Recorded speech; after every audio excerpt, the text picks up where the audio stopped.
Passear pelo centro do Rio de Janeiro é um passeio pela história do Brasil, né?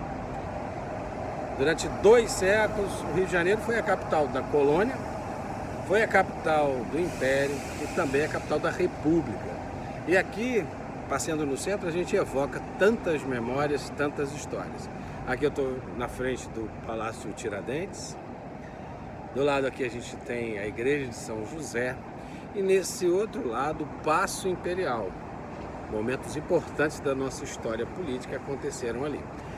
E, ao fundo, o museu recém-aberto, né? O Museu do Carmo, onde viveu Dona Maria I, né? Que foi a rainha de Portugal na vinda da família real em 1808 para o Brasil. Então vamos procurar visitar esses espaços e você acompanha tudo aqui no canal do Guarau.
Historicamente, esse espaço também foi palco de uma importante cena da história brasileira, que numa dessas janelas aqui, em direção à Rua da Assembleia, né, Dom Pedro I respondeu a um abaixo-assinado que mandaram para ele.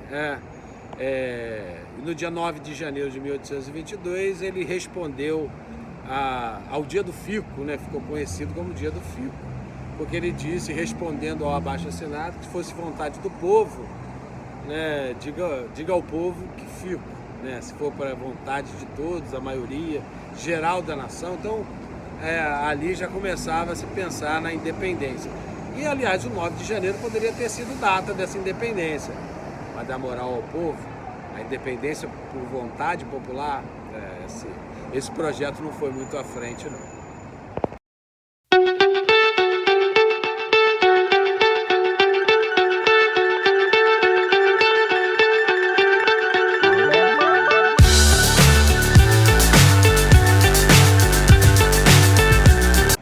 Uma curiosidade desse espaço, né, é que o Rio de Janeiro, a cidade do Rio, a cidade colonial do Rio de Janeiro, depois de ter sido fundada lá na Urca, né, no Morro Cara de Cão, lá onde é o Pão de Açúcar, ela se transfere aqui para o centro e, de certa forma, vivendo num quadrado, numa espécie de quadrado irregular, né, aonde incorporava o Morro do Castelo, por aqui próximo, né, o Morro de Santo Antônio, onde é hoje ali mais ou menos a estação carioca do metrô, o Morro de São Bento, o final aqui, né, onde tem o Colégio São Bento, o Mosteiro de São Bento, e o Morro da Conceição, né, que é mais ou menos onde é ali a central do Brasil.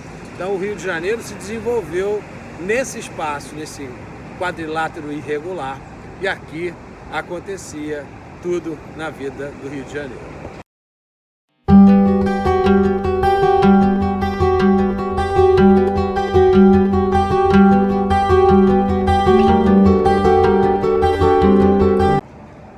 Antes de entrar aqui no Paço, a gente tem uma curiosidade, já ao fundo, um chafariz que era do mestre Valentim, né? Isso já do século XVIII, um importante mestre popular que também, né, construía espaços. E aqui, vamos entrar então no Paço, já pedi autorização, né, para poder mostrar para vocês. E como eu falei, poucas portas, muitas janelas. Esse espaço é um espaço que abrigou o poder na era colonial e na época do Império. Então, vamos lá.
Uma das características desse espaço cultural são as exposições que acontecem aqui no Paço Imperial, né? Virou um grande centro cultural no centro do Rio de Janeiro.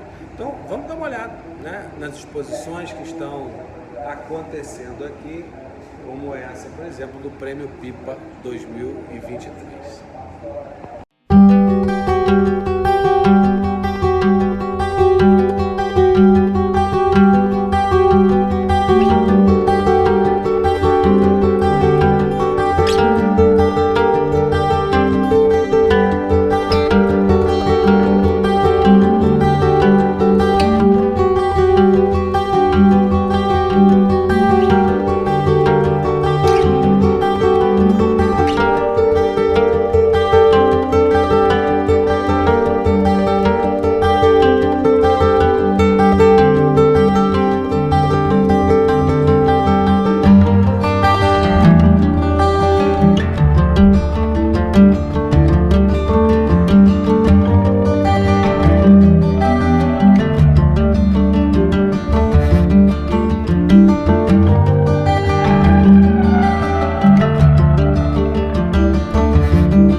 Essa possibilidade de a gente perceber como que era, né, a construção mais ou menos original ou uma espécie de camada dessa construção, né? Então essa parede nua, crua, que tem esse efeito, né, de nos mover, né, para esse momento anterior dessa construção. E até o próprio espaço, né, essa dinâmica desse espaço, todos cobertos de arte, dá para imaginar o que acontecia aqui ao longo, né, do período colonial e também do Império. Na República ele passa a ser um espaço, né, um espaço de memória, né, e depois oficializado como museu, um dos importantes espaços museais, né, do Rio de Janeiro.